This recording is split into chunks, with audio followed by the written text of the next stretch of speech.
Sexta-feira, 24 de março. Dentro de instantes, mais uma vez, estaremos ministrando a palavra de Deus para a sua edificação e para o seu coração. Continue conosco nessa manhã, porque não temos dúvida alguma, Deus vai falar ao seu coração.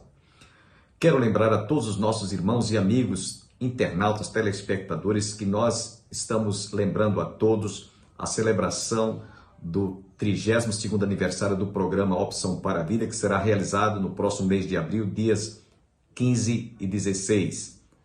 Estamos lembrando a todos que foi especialmente convidado para ministrar a palavra naquela noite o pastor Alexandre Ximenes. Ele é um dos pastores da Igreja Episcopal em Recife, filho aqui de Campina Grande. Portanto, não perca, anote em sua agenda, dias 15 e 16 do próximo mês de abril. Para aqueles que não sabem, a Igreja do Calvário está situada às margens do Açude Velho, esquina com o Parque da Criança, no início do giradouro da Avenida Brasília. Você está cordialmente convidado com a sua respectiva família. Sem perda de tempo, quero deixá-los agora com mais uma reflexão, mais uma meditação do estudo da Palavra de Deus.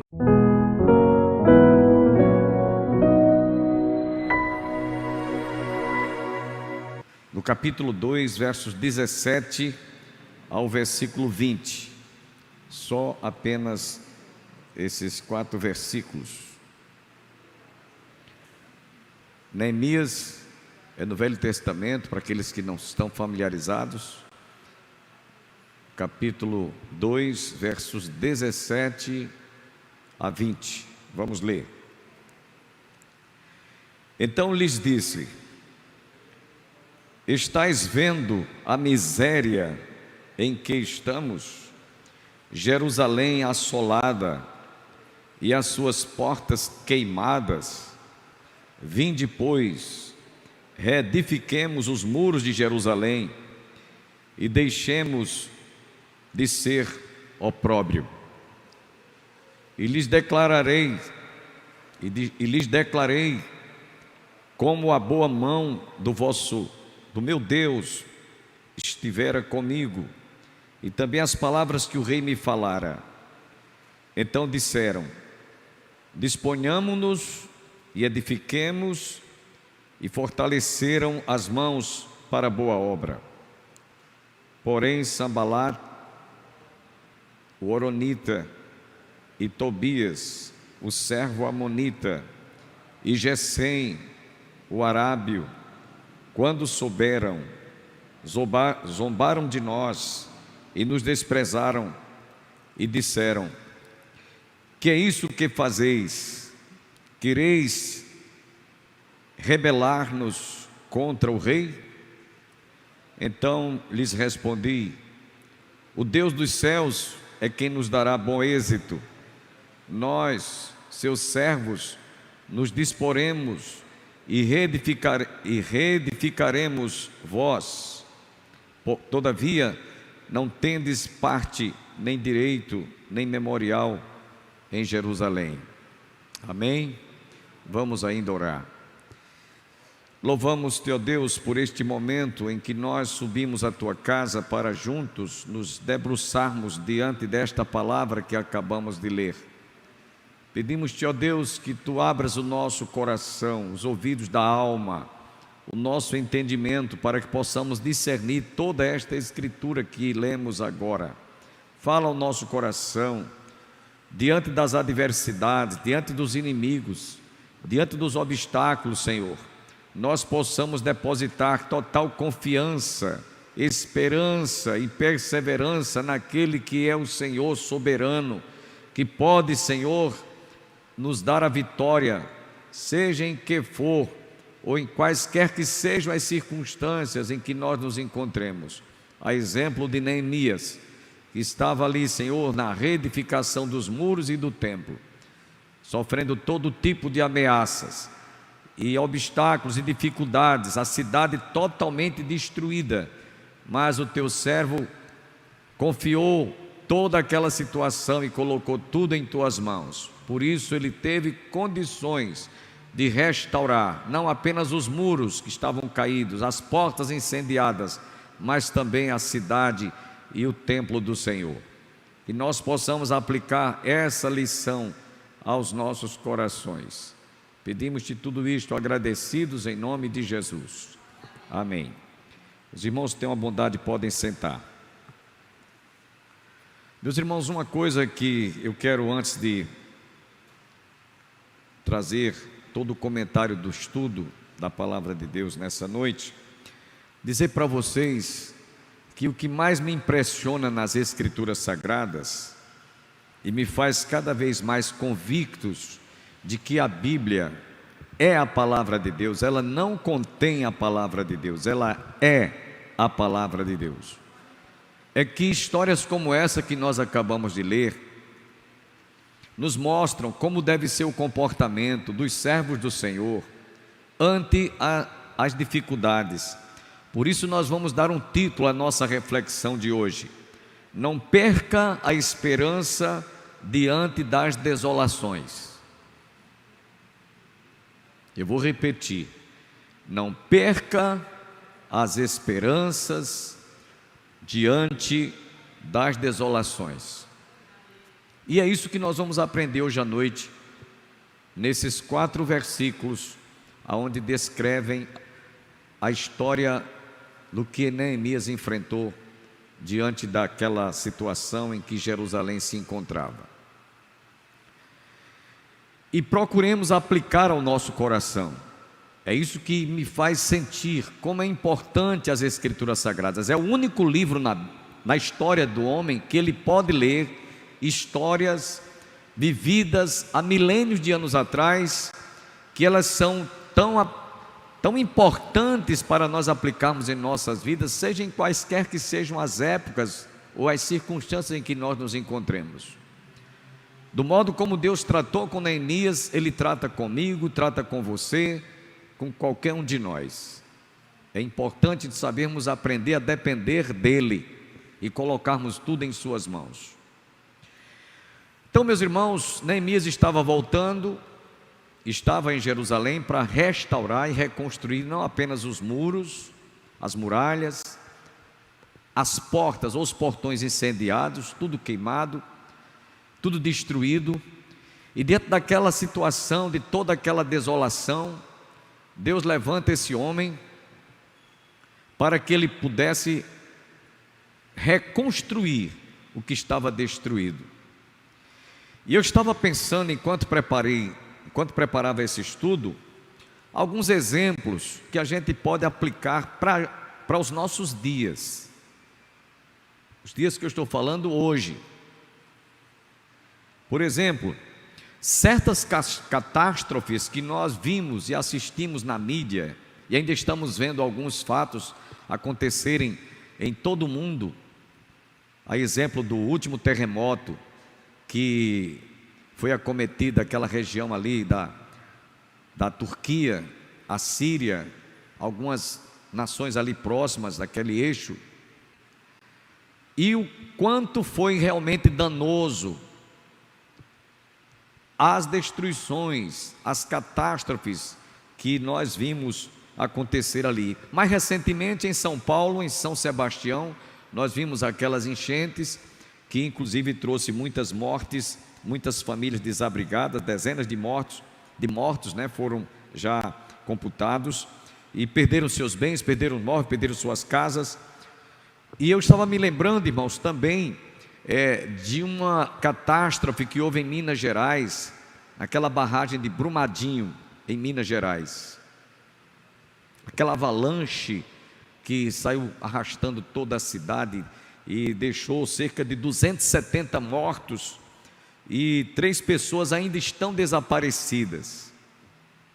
E eu comecei a pensar o estrago que aquelas catástrofes trouxeram, tanto agora mais recentemente na Turquia, na Síria, aqui no Brasil, em São Sebastião, em São Paulo, Brumadinho, lá em Minas Gerais.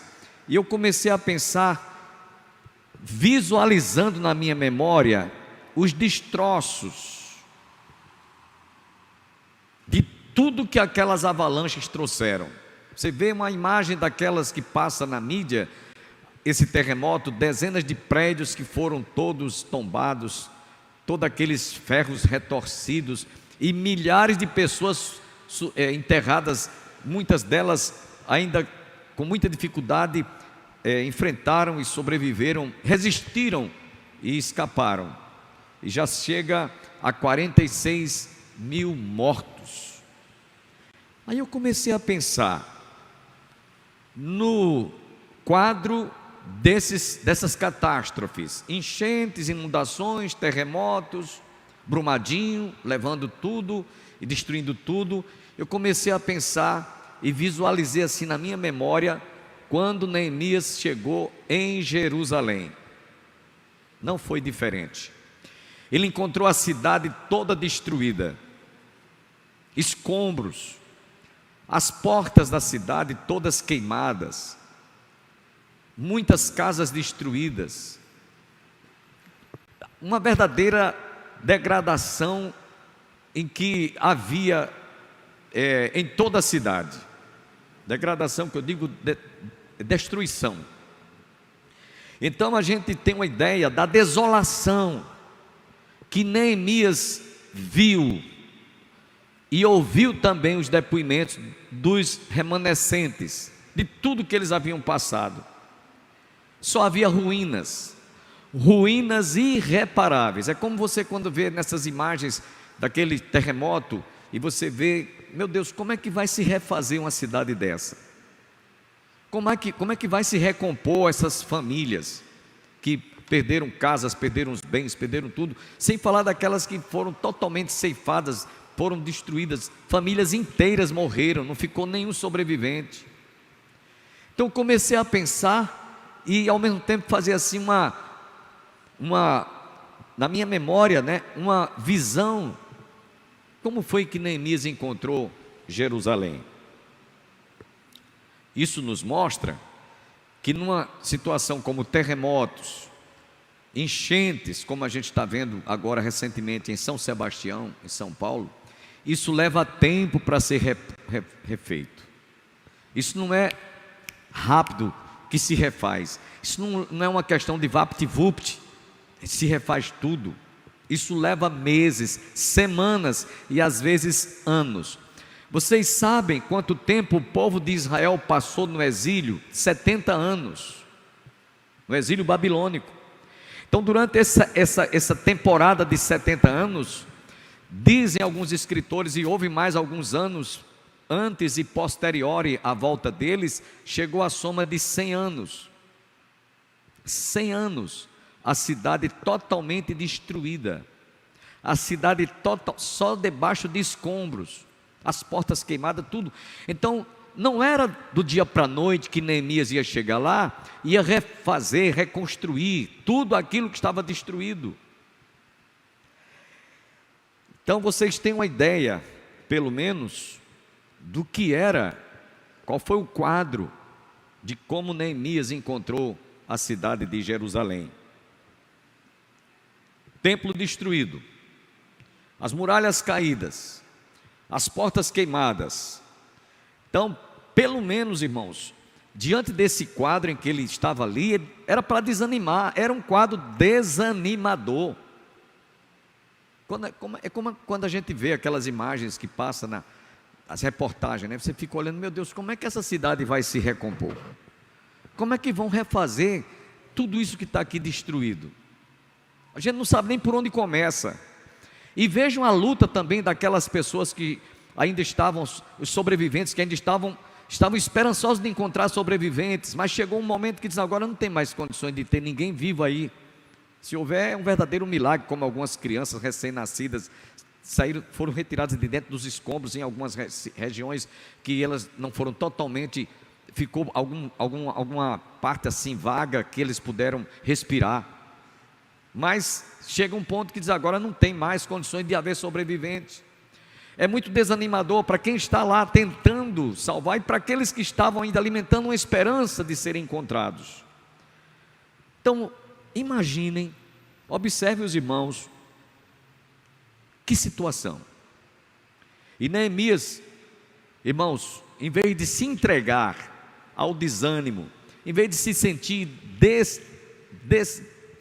desesperançado, pelo contrário, nós vemos que ele estava cheio de esperança diante daquela desolação, de recuperar, de tentar restaurar, de reconstruir toda aquela cidade. Então é uma grande lição para a gente. Nunca se entregue, nunca se deixe persuadir pelo desânimo, nunca se sinta uma pessoa, não, agora não tem mais jeito, eu fiz o que tinha de fazer, não tem mais o que fazer. Nunca se entregue. Neemias, vocês já pensaram, se ele tivesse se entregue diante de tudo aquilo que ele estava vendo, ele não tinha começado nada, não tinha concluído, nem tinha tampouco restaurado nada. Então, através desse estudo de hoje, eu quero pedir aos irmãos que pensem um pouco comigo. As desolações, os desenganos dessa vida não podem intimidar, tampouco nos desencorajar a perdermos as esperanças de que o Deus que nós cremos é capaz de reverter um quadro, é capaz de remover montanhas, é capaz de acalmar a tempestade, é capaz de dar um basta àquilo que você está se sentindo muitas vezes ameaçado de ser destruído ou de ser aniquilado. Lembrem-se que Neemias estava lá no palácio com Artaxerxes, confortavelmente, com todo o conforto, sem nenhuma dificuldade, e ele sai de uma zona de conforto para uma zona de desconforto. Ele sai de uma situação em que estava muito bem, obrigado, não precisava dele sentir falta de, não havia necessidade, ele não sentia falta de nada, absolutamente de nada, e vai para um lugar que sequer tinha onde ele reclinar a cabeça, e ainda mais vendo todo o sofrimento e toda a destruição de Jerusalém. Então, Neemias sacrificou a sua vida sossegada lá no palácio para servir ao seu povo que estava aflito como governador da Judéia. Dizem alguns escritores que ele exerceu o governo como autoridade, como governante, mas na condição até de uma posição de rei, até a sua velhice, ou a ditosa idade. Então observe, irmãos, que tudo tem um preço, e às vezes o preço é desgastante, mas não deve ser tão desgastante ao ponto de você se entregar, de você dizer, eu não tenho mais força para nadar, eu já me entreguei. Não se entregue.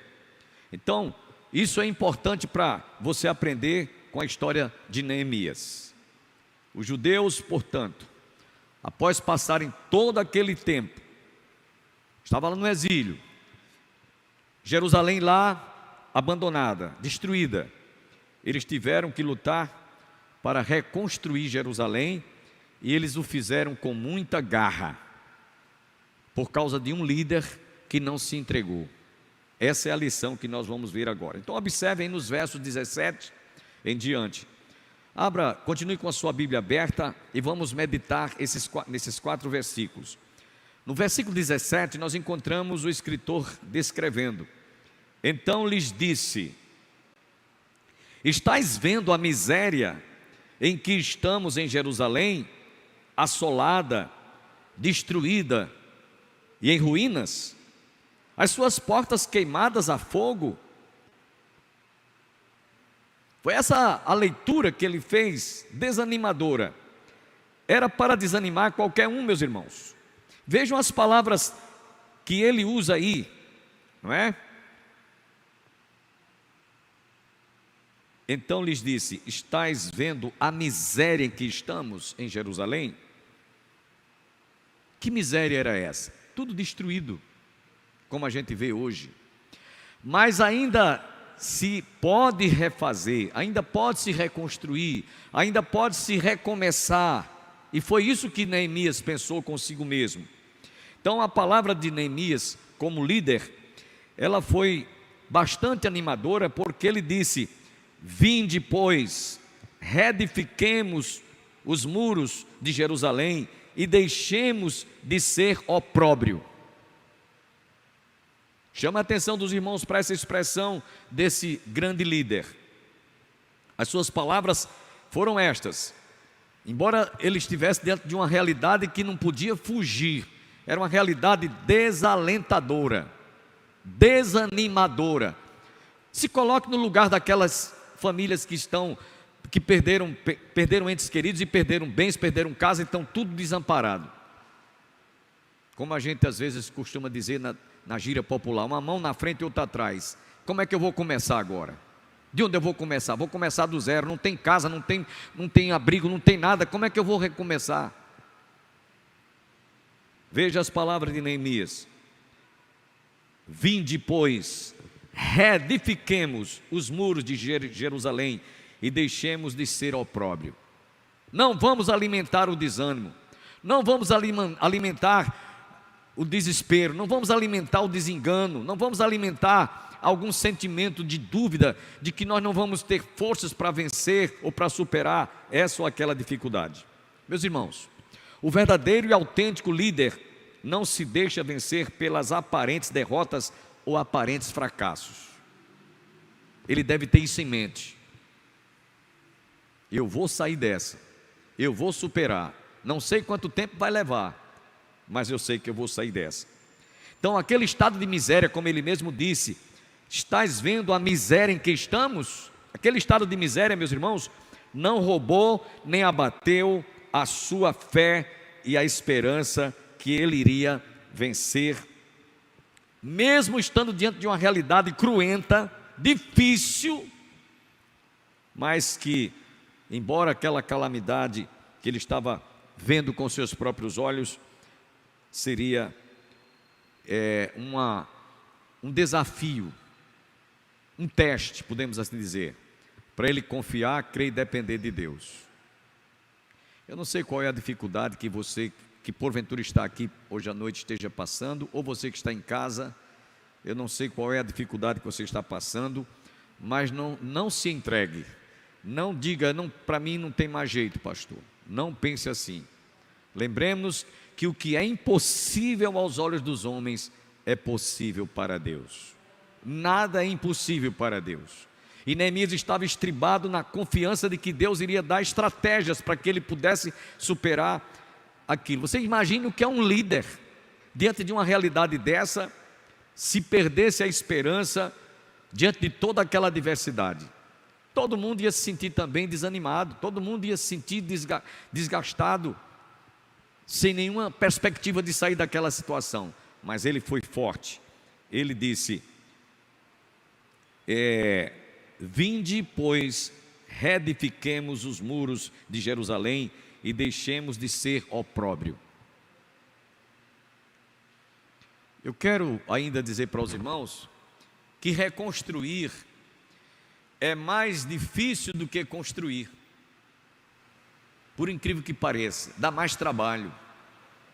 Quem vai construir uma casa sabe do que eu estou falando, e quem está fazendo uma reforma ou reconstruindo sabe que tem o trabalho de demolir e depois refazer ou reconstruir. São dois trabalhos, de desmonte e de reconstrução. Para você ter uma ideia, quanta dificuldade você passa quando está diante de uma situação que você não vê perspectiva de que vai sair daquela situação. Isso é desanimador. Mas para Neemias, ele pelo contrário, ele superou. Vinde, pois, reedifiquemos os muros de Jerusalém e deixemos de ser opróbrio. Não alimente desânimo, não alimente a desgraça, não alimente o desespero, porque isso só vai ainda lhe deixar mais ainda perplexo. Então observe, irmãos, há um dito popular que todos nós conhecemos, muito citado por nós: não diga a Deus o tamanho do seu problema, diga ao problema o tamanho do seu Deus. Amém? É que a gente às vezes, diante da muralha, diante do obstáculo, diante da montanha, a gente se sente intimidado e julgamos que não temos perspectiva de ultrapassar aquela barreira ou escalar aquela montanha. Mas lembremos, meus irmãos, se Deus é por nós, quem será contra nós? agindo Deus, quem impedirá? Eu tenho que exercer fé, eu tenho que depender do Senhor. Eu não posso deixar, não posso me deixar vencer, ser vencido, superado pelo desânimo, mas ter esperança. Cristo em vós, a esperança da glória. Amém? Então, nesse versículo 17, nós vemos aqui a reação de um líder que estava realmente cheio de esperança, mesmo diante daquela desolação, mesmo diante daquela tragédia, mesmo diante daquela sinuca, podemos assim dizer. Ele sabia que Deus ia dar estratégia para ele sair, e como superar, e como reconstruir os muros de Jerusalém. No verso 18, continue com a sua Bíblia aberta, veja o que é que ele diz aí: e lhes declarei como a boa mão do meu Deus que estivera comigo, e também as palavras que o rei me falara. Então disseram: disponhamo-nos e edifiquemos, e fortaleceram as mãos para a boa obra. Preste atenção que neste versículo 18 nós encontramos aqui algumas verdades que devem ser aplicadas à nossa vida. A primeira delas chama a atenção dos irmãos para essa expressão que ele diz: a boa mão do Senhor estivera comigo. A boa mão do Senhor estivera comigo. Isso é convicção, isso é certeza, isso é fé, isso é confiança. Então, diante das dificuldades, das adversidades, seja em que área for da sua vida, lembre-se, o Senhor prometeu que estaria conosco. Como Neemias diz aqui, a boa mão do Senhor estava comigo, estivera comigo. Então, nós vemos aqui, irmãos, que nada intimidava, nada levaria a Neemias se sentir vencido, derrotado. E é assim que nós devemos nos comportar. Eu sei que diante de certas circunstâncias, na realidade a gente tem outro comportamento. Mas já que estamos vendo aqui como ele reagiu, por que não imitarmos esse exemplo dele? Por que não aplicarmos isso ao nosso coração? E lhes disse, e lhes declarei, como a boa mão do meu Deus estava comigo. A segunda coisa que ele diz aqui é que as palavras que o rei Atarxerxe lhe falara, o rei dera o aval. O rei Atarxerxe deu o aval, inclusive escreveu cartas para que ele, onde chegasse, eu até falei isso no último estudo, que aquilo era como uma espécie de um passaporte. Ele apresentava o passaporte, mesmo os inimigos de Jerusalém ou de Israel, quando visse que era o rei Atarxerxe que estava dando uma carta de recomendação: receba este homem. Ele estava com a carta em mãos para que ele tivesse acesso aos lugares por onde ele haveria de passar. É pena que o nosso tempo acabou, mas você está convidado a continuar conosco na próxima segunda-feira, se Deus assim nos permitir. Não deixe de ir a um templo mais próximo da sua casa, onde você reside, no seu bairro, em sua cidade, há um templo evangélico. Vá participar nesse domingo de um dos cultos, a igreja mais próxima da sua casa. Se você reside em Campina Grande e deseja fazer uma visita à Igreja do Calvário, o nosso templo está situado às margens do Açude Velho, ao lado do Monumento do Centenário, no início do giradouro da Avenida Brasília. Temos escola dominical às 9 horas da manhã, culto divino às 18 horas. Às terças-feiras nós temos culto de oração para a família, e às quintas-feiras estudo bíblico como esse, a exemplo do que ouvimos nessa oportunidade. Portanto, não percam. E não esqueçam também, nos dias 15 e 16 do próximo mês de abril, o programa Opção para a Vida estará celebrando o 32º aniversário que estamos no ar. Dificilmente um programa evangélico tem a elasticidade de tempo quanto o nosso programa. Portanto, venha prestigiar conosco. Não esqueçam, dias 15 e 16 de abril. Tenham todos um bom dia, um bom final de semana, e até a próxima segunda-feira, se Deus quiser.